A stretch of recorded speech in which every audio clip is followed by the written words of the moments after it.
Assalamualaikum warahmatullahi wabarakatuh. Selamat pagi anak-anak. Bagaimana hari ini? Sehat? Alhamdulillah. Mudah-mudahan kita semua selalu diberikan kesehatan. Amin ya robbal alamin. Semangat untuk memulai pembelajaran pada hari ini? Tentunya ya, harus lebih semangat dari pertemuan sebelumnya. Oke, seperti biasa, sebelum kita memulai pembelajaran pada hari ini, alangkah lebih baiknya kita berdoa terlebih dahulu. Berdoa dimulai. Oke, pada pertemuan hari ini, kita akan membahas materi yang tentunya berbeda dengan materi yang sudah kita bahas pada pertemuan-pertemuan sebelumnya. Nah, kira-kira di antara kalian, siapa yang sudah tahu materi apa yang akan kita bahas pada pertemuan kali ini? Ya, benar. Kita akan membahas materi mengenai pengembangan ekonomi kreatif berdasarkan potensi wilayah yang ada di Indonesia. Untuk lebih jelasnya, yuk kita simak penjelasan berikut ini. Apa itu ekonomi kreatif? Ekonomi kreatif merupakan salah satu sektor ekonomi yang bergantung pada sumber daya manusia. Ekonomi kreatif sangat mengandalkan gagasan, ide, atau kreativitas dari sumber daya manusia sebagai faktor produksi utama dalam kegiatan ekonomi. Menurut Badan Ekonomi Kreatif atau yang disingkat BEKRAP, ekonomi kreatif merupakan penciptaan nilai tambahan yang berbasis kreatif.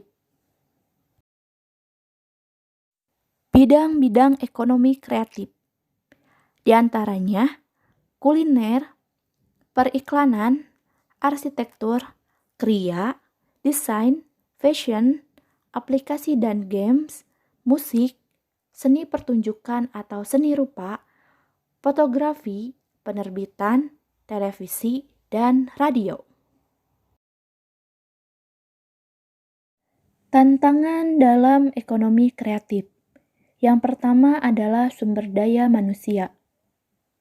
Pengembangan ekonomi kreatif di Indonesia terkendala terbatasnya kuantitas dan kualitas pelaku kreatif, baik menurut keahlian bidang maupun kemampuan untuk menjalankan dan mengelola usaha. Kedua, infrastruktur. Kurangnya fasilitas sarana dan prasarana, seperti terbatasnya jumlah layar bioskop, pusat pelatihan, laboratorium riset, inkubator bisnis, dan lain sebagainya. Ketiga, regulasi. Hal yang memberatkan pelaku kreatif antara lain ketentuan mengenai perpajakan, perizinan usaha yang rumit, dan tumpang tindih kewenangan. Yang keempat, permodalan. Kelemahan yang dihadapi antara lain masih kurangnya jumlah lembaga pembiayaan yang dapat memberikan pembiayaan bagi pelaku kreatif. Kelima, penegakan hukum. Masih adanya pembajakan karya dalam industri musik, aplikasi dan games, penerbitan, film, dan animasi. Keenam, pemasaran. Kurangnya sinergitas arah kebijakan dan program pemerintah dengan pemerintah daerah. Menurut Badan Ekonomi Kreatif, kebijakan pembangunan ekonomi kreatif yang dapat ditempuh diantaranya: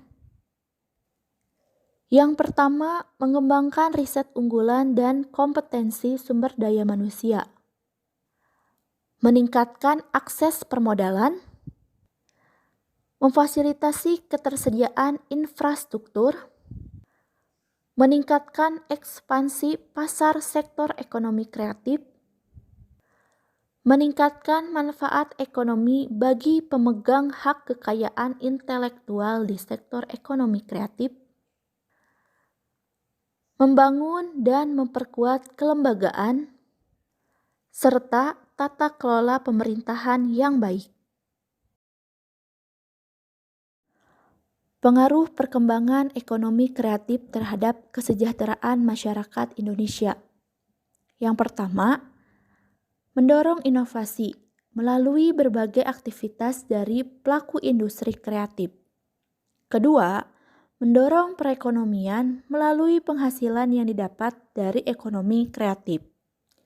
Dan yang terakhir, meningkatkan kualitas hidup di sebuah wilayah yang pada gilirannya dapat menarik lebih banyak orang-orang kreatif dan inovator ke wilayah tersebut. Oke, bagaimana untuk materi hari ini? Seru bukan? Mudah dipahami? Baiklah, jika kalian sudah paham apa yang telah Ibu paparkan, Ibu akan memberikan satu soal. Dan kalian harus jawab tentunya ya. Yuk kita simak soal berikut ini.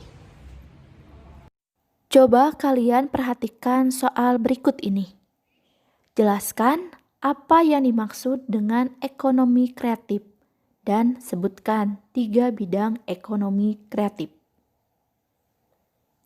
Bagaimana? Sudah ditulis jawabannya? Jika sudah, mari kita bahas bersama-sama.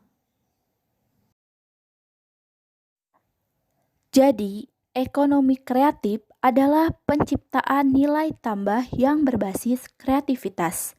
Bidang-bidang ekonomi kreatif antara lain kuliner, arsitektur, dan fashion. Kita cukupkan pertemuan kita pada hari ini. Mudah-mudahan apa yang Ibu sampaikan dapat menambah hasanah ilmu pengetahuan kalian. Kita ketemu lagi di pertemuan selanjutnya. Mohon maaf bila ada salah-salah kata. Wallahu a'lam bishawab. Wallahul muwaffiq ila aqwamit thoriq. Wassalamualaikum warahmatullahi wabarakatuh.